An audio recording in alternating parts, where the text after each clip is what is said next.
Mengapa PKS dijadikan pilihan berikutnya? Karena Pak Sandiaga Uno tahu koalisi perubahan tidak hanya butuh cawapres, tapi juga butuh duit.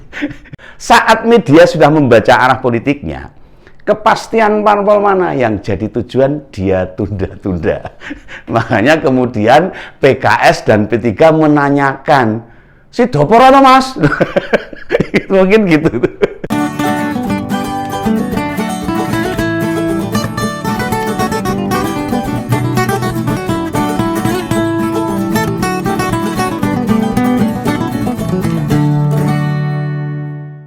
Halo, waduh, selamat malam. Ketemu lagi dengan Om Begawan. Saya ingin menagih janji tentang komitmennya Bang Sandi. Nah, katanya habis Lebaran akan ada keputusan penting dari dia. Oh, ya ini masyarakat ya perlu menunggu ini keputusan yang penting ngomong ini janji ini marahi gemes-gemes gitu. Nah, tapi sampai bulan Syawal sudah mau habis ini, mentek ini. Keputusan ini orang jedul-jedul loh. Tidak ada kabarnya loh. Gimana nih? Dalam satu konten ngompol kemarin sebelum Lebaran atau kalau nggak salah itu, saya bilang bisa jadi Pak Sandiaga Uno akan menjadi bacawa presnya Koalisi Perubahan, mendampingi Pak Anies. Ini cuma prediksinya ngompol aja ini. Nah, mereka reunian itu. Dasar saya membuat prediksi tersebut itu sepertinya mau reunian ya, jadi gubernur DKI. Jadi satu meneh. Ayo, ini gubernur menang lagi dari presiden. Piye? Ini mungkin gitu gitu. Karena dirinya mundur dari Gerindra. Kabarnya mundur itu. Ya, Pak Prabowo ya wes mau tidak mau ya wes monggo lah kalau mau mundur itu loh. Padahal jabatan di partai Gerindra itu Pak Sandiaga itu mentereng banget itu. Ora bain-bain itu bahasa Jawanya. Nah, itu pasti ada kaitannya dengan target yang diinginkan Menparekraf ini. Pak Menteri ini ada cita-cita mimpi yang diinginkan ini. Kembali jadi cawapres. Sebab kalau tetap di Gerindra peluangnya jelas tertutup, orang mungkin. Arep mau gondeli Pak Prabowo atau nanti. Masa Gerindra yang sudah mengajukan Pak Prabowo cawapresnya juga dari Gerindra, Pak Sandiaga ora tambah suarane, secara politik tidak menguntungkan. Ini beda dengan 2019 yang lalu loh. Waktu itu parpol lain sadar banget itu. Melawan Pak Jokowi di periode kedua itu berat banget. Wabot itu, berat. Makanya mereka pilih pasangan yang bersedia mengeluarkan dana untuk kampanye. Jadi sebagian kebutuhan partai bisa dibiayai dari pemenangan pasangan Pak Prabowo, Pak Sandiaga Uno. Ini menurut prediksi Om Begawan, menurut pendapat saya itu. Nah, tahun depan 2024 ini Pak Jokowi kan sudah tidak lagi maju, sudah 2 periode. Makanya parpol berlomba-lomba menyodorkan kader untuk capres dan cawapres. Rebutan ini. Itulah yang dilihat Pak Sandiaga sebagai opsi yang terbuka. Wah ini tetap yang Gerindra ya, aku raiso apa-apa ini. Mungkin bantengnya Pak Sandi seperti itu tuh. Mendapatkan peluang jadi baca pres maupun baca wapres ya renek tuh. Nah, awalnya dia melakukan penjajakan ke Partai Ka'bah itu P3. Nah, dan mendapatkan respon positif. Wah, ini P3 senang ini. Dapat kader baru yang tajir itu, senang itu. Langkah selanjutnya yakni mengundurkan diri dari Gerindra dan Pak Prabowo memperbolehkan. Ya politik rapopo biasa ini. Sebelum keputusan tersebut diambil. Lah, P3 keburu menetapkan dukungan Pilpres pada Pak Ganjar. Nah, jelas merapatnya P3 ke PDIP membuat peluang Pak Sandi sebagai bacawapres kan ya tertutup akhirnya. Nah ini ya kalau melihat hal seperti ini ya ada seninya, ada lucunya gitu loh. Ya enggak apa-apa. Nah, Pak Sandiaga ini sangat tahu, sangat paham. Dia kan juga seorang politikus tapi ya intelektualnya itu cukup tinggi gitu loh. PDIP lebih mengincar tokoh non politik untuk jadi bakal cawapres. Nah, PDIP tidak butuh cawapres dari partai. Wah, partai ini harus kuat kok. Nah, karena keputusan itu malah membuat PDIP tidak bebas kalau mencari dari parpol. Nah, Pak Yusuf Kalla jadi pendamping Pak Jokowi pada periode pertama itu bukan representasi Golkar loh, bukan. Atau berdasarkan kesepakatan dengan Golkar loh, ya bukan sama sekali waktu itu. Apalagi dengan Pak Kiai Ma'ruf Amin yang bukan politisi sama sekali, bukan orang partai sama sekali. Itu membuktikan PDIP kelihatannya lebih leluasa kalau mencari wakil presidennya itu non politik gitu. Ya ini menurut saya itu. Nah, begitu tahu peluangnya di P3 tertutup, Pak Sandiaga banting setir, jane meh nganan dadi kiri gitu. Nah, giliran PKS dijadikan sasaran ini, tempat berlabuh berikutnya ini. Kayak wong bingung. Nah, dalam sebuah acara Pak Sandiaga kirim kode. Nganggo kode barang ini, rindu kerja bareng-bareng PKS lagi nih kelihatannya itu. Itu sinyal yang dikirimkan dan PKS pun merespon positif. Oh ya wae, siapa sih kalau yang didekati Pak Sandiaga menolak itu partainya ora pinter itu. Mengapa PKS dijadikan pilihan berikutnya? Karena Pak Sandiaga tahu koalisi perubahan tidak hanya butuh cawapres, tapi juga butuh duit. Oh, wajar loh, ini wajar nih. Untuk kampanye Pilpres 2024 mendatang ora sithik. Enggak sedikit, itu wajar itu. Nah, sebagai orang yang berpengalaman di ajang Pilpres 2019 yang lalu, Pak Sandiaga bisa memperkirakan kebutuhan anggaran dan kemampuan dirinya. Oh, itu udah ngitung. Dia kan juga pengusaha, ekonominya juga jalan gitu loh. Saat media sudah membaca arah politiknya, kepastian parpol mana yang jadi tujuan dia tunda-tunda. Makanya kemudian PKS dan P3 menanyakan, si dopor atau mas? Mungkin gitu. Ya ditanyakan akhirnya loh. Nah, bagaimana dengan janji atau kode yang sudah dilempar Menteri Pak Sandiaga ini? Ya, mau tahu apa jawabnya Pak Sandi ketika ditanya? Dia bilang sedang menyiapkan program dan pemikiran. Wow, politik biar kan jawabannya elegan itu menurut saya itu. Jadi tidak bisa tergesa-gesa. Sama dengan Pak Jokowi aja kesusu gitu loh. Program itu akan diajukan ke pemimpin parpol. Ya, apakah setuju atau tidak, Pak Sandi ingin membangun citra.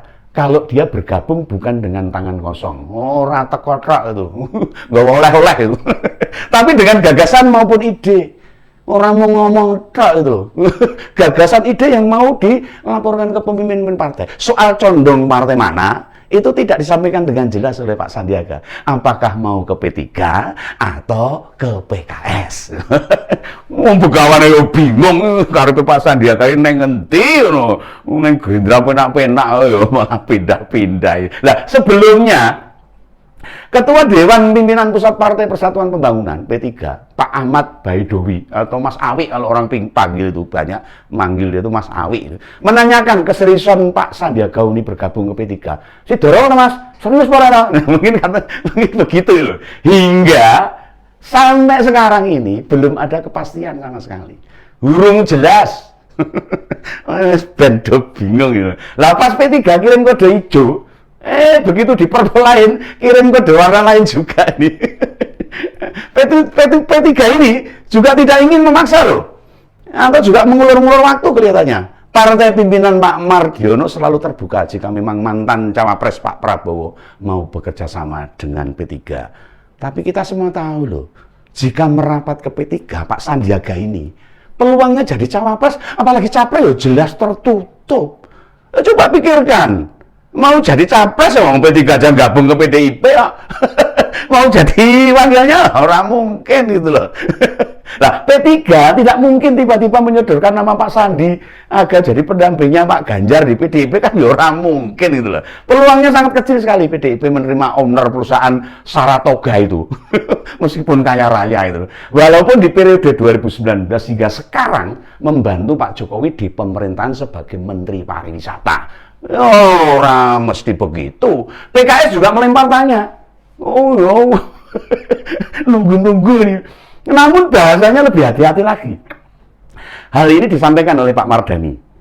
Pak Sandi dianggap dengan banyak partai dan bisa memutuskan mana yang terbaik. Yang jelas, PKS selalu terbuka untuk mereka yang mau berjuang dengan ikhlas. Enak sing ikhlas. Menurut begawan kok yo angel golek wong ikhlas ini. Kata Pak Mardhani, yang bener.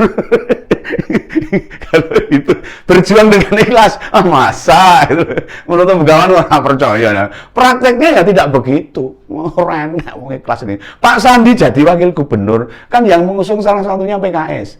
Memangnya saat itu Pak Sandiaga nggak pakai modal. Orang anak modalnya orang mungkin itu diangkat gitu loh. PKS itu modal suara doang gitu. Menurut Begawan loh ini. Ini saya tidak ngenyek loh ini. Modal suara tok sing dijoke Pak Sandiaga sing akeh duite. Lah duit kampanye itu dari siapa? Ya dari Pak Sandiaga Uno. Berjuang dengan ikhlas. Lah apa komentar PKS? Saat Bang Erwin Aksa menyampaikan duit Pak Sandi yang sebelumnya bilang dipinjam tapi kemudian dianggap lunas karena menang pilkada. Ikhlas. Lah ada gitu orang ikhlas merelakan duit 92 miliar. Ada memangnya. Masa Pak Mardhani lupa soal utang-utang rame-rame di media ini. PKS kan diam aja, nggak bersuara. Lah sudahlah Pak Mardhani, tidak perlu teriak-teriak ikhlas lah. Politik orang enak yang ikhlas itu. Nggak perlu bawa dalih agama. Kalau prakteknya tidak begitu ya malah marah itu, soto itu. Jangan membodohi kami sebagai rakyat kecil. Kalau kita mengamati pergerakan Pak Sandi, naga-naganya hampir pasti ke PKS. Ini menurut Begawan loh ini. Kita harus berlabuh ke PKS. Pak Sandi itu coba menarik perhatian Pak Jokowi. Ben diperhatikan nih, caper itu kalau bahasa anak kecilnya itu. Utamanya dalam konteks pencapresan. Dulu waktu ada acara dengan berbagai pengusaha, nama Pak Sandiaga sampai disinggung loh oleh Pak Jokowi. Wah kelihatannya di endorse ini. Nah ya boh. Nah saat Lebaran di Masjid Al Zayed Solo, Presiden Jokowi menyebut nama Sandiaga sebagai salah satu cawapres yang potensial. Wow, marai deg-degan ini. Pernyataan ini makin mendorong insting politik putra Ibu Min Uno itu bergerilya kemana-mana, bergerak, ya, pengen dangdang. Nah dirinya mencari parpol yang tidak mengajukan capres dan cawapres. Gulai, ngurung ngajukan capres cawapres mana datangi loh. Nah, tapi tidak memiliki kader yang muncul dalam berbagai survei dan bisa menerimanya dia. Oh, dia datangi itu. Nah, dan juga yang mudah dikondisikan tentunya kalau partai yang gede-gede banyak persyaratan malah repot ini Pak Sandiaga. Lah pilihannya akhirnya ya ke P3, PAN maupun PKS. Loh bisa jadi loh PAN itu tidak menjadi pilihannya Pak Sandiaga Uno, tapi kelihatannya akhir-akhir ini tidak dilirik loh, dikarenakan Pak Sandiaga sulit mengkondisikan mereka dengan PAN agak sulit. Makanya hanya ke P3 dan PKS yang jadi sasarannya. Nah, gini aja Pak tadi. Panjenengan kan masih muda, punya kesempatan yang masih terbuka lebar. Jangan memaksakan dirilah untuk jadi cawapres di Pilpres 2024. Peluangnya masih berat, abot ini tahun 2024. Cukuplah bekerja dengan profesional dan tidak memburu jabatan. Selain Anda, kita lihat soal kapasitas dan kapabilitas. Ada nama Pak Erik dan Pak Mahfud juga loh. Tapi bedanya dengan mereka, Pak Sandi itu terlihat sangat berambisi. Eman-eman Pak. Sementara Pak Erik dan Pak Mahfud fokus bekerja sebaik-baiknya sebagai abdi masyarakat, membantu Pak Presiden Jokowi. Jabatan itu ada garis tangan, ada takdir dari ilahi. Sehingga bila tiba waktunya, tanpa dicari-cari, jabatan itu akan datang sendiri. Ini tenang loh Pak, ini pesan Begawan ini. Seperti kata Pak Mahfud loh itu, dalam sebuah podcastnya bercerita, kalau memang sudah jatahnya, dirinya yang bahkan berniat menolak atau membatalkan tawaran Menham, zamannya Pak Presiden Gus Dur, ya tetap tidak bisa. Pelajaran itu pula yang membuat Pak Mahfud lilo legowo waktu dirinya batal jadi cawapresnya Pak Jokowi. Pertarungan 2019. Nah, itu ya. Ingat loh Pak Sandiaga, ini hal yang baik untuk panjenengan. Bersabarlah, pasti akan sampai pada waktunya. Oke ya, sampai ketemu pada ngompol-ngompol berikutnya. Salam Begawan, sampai jumpa.